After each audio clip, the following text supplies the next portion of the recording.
le célèbre chanteur a été victime d'un terrible accident de moto comme il l'a révélé lors d'une interview à la télévision. Un drame qui lui a valu de sérieuses blessures et qui est à l'origine d'un complexe physique. Étienne Dao était l'invité de l'excellente émission En Aparté le 15 janvier 2024. S'il s'est confié sur François Hardy ou encore le fait que son père l'a abandonné, le célèbre chanteur de 68 ans a aussi parlé d'un accident terrible dont il a été victime. Comme souvent, la journaliste Nathalie Lévy a demandé à son invité de se positionner devant un miroir afin de répondre à quelques questions. Un exercice qui n'a pas mis Étienne Dao très à l'aise. J'ai l'impression d'avoir l'air idiot quand je souris sur les photos, a-t-il alors révélé.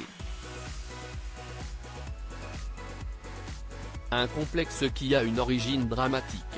J'ai eu un accident à Londres. Un truc très bête, j'étais sur une moto, sans casque, un peu bourré, et en fait, j'ai fait un vol plané, a-t-il révélé.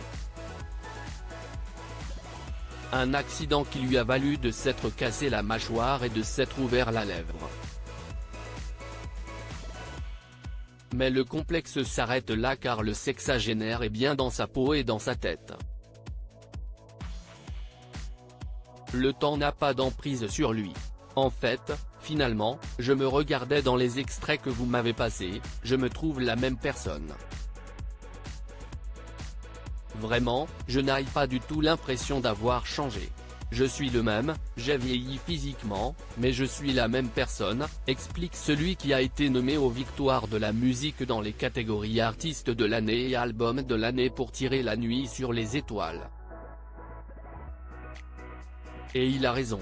Cet autre accident qui aurait pu lui coûter la vie en 2009, dans une interview accordée à La Dépêche, Étienne Dao avait révélé avoir frôlé la mort. Questionné sur son concert qui s'était déroulé à Ramonville, Occitanie, dans le cadre de sa tournée de l'époque, Obsession Tour, l'interprète de Weekend d'Arôme avait raconté « La salle est géniale et j'y ai vécu un moment exceptionnel. Le concert était vraiment réussi, l'accueil fabuleux, autant de l'équipe du bikini que du public. J'ai une autre raison, beaucoup moins gaie, de ne pas oublier cette date, j'ai été à 2 doigts d'avoir un terrible accident de voiture, juste en partant, sur la route de Marseille. J'ai failli mourir à Toulouse.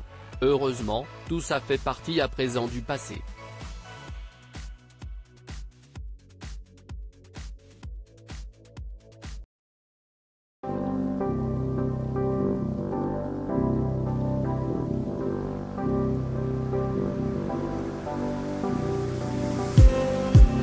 Just need